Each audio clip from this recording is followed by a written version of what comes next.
Léadi Soglo, Claude Capillon est allé voir comment fonctionne cette police installée il y a seulement quelques semaines. La police municipale est l'une des priorités de la coopération décentralisée entre les deux pays et c'est dans le souci de mieux développer les échanges d'expertise envisagés que cette descente a eu lieu.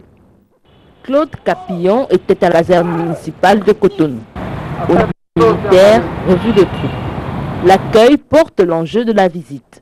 En venant ici, l'hôte de Léadi Soglo et de Flavien Clédio souhaite s'imprégner d'un des axes primordiaux de la coopération entamée depuis 2005 entre Cotonou et Roni-sous-Bois. Rien ne remplace une image, le fait de voir de visu les choses. On en avait parlé, mais il était important pour nous de lui permettre de venir constater ce qui avait été réalisé, je crois.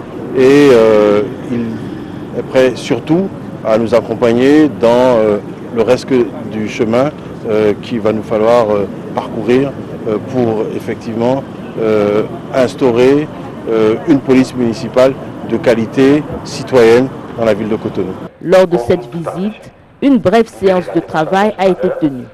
La police municipale de Cotonou a été présentée dans ses missions. S'en est suivi quelques démonstrations, des simulacres de contrôle de manifestations hostiles et l'utilisation de la tonfa à l'occasion des opérations de refoulement ont eu lieu. De quoi susciter l'admiration de Claude Capillon et ipso facto son engagement pour un échange conséquent d'expertise. Quant à la démonstration à laquelle je viens d'assister de la police municipale, j'étais, comme on dit chez nous, scotché. Parce que j'ai vu d'abord une police municipale très bien encadrée, dans un lieu aussi bien entretenu et des moyens importants pour une police municipale récente et naissante.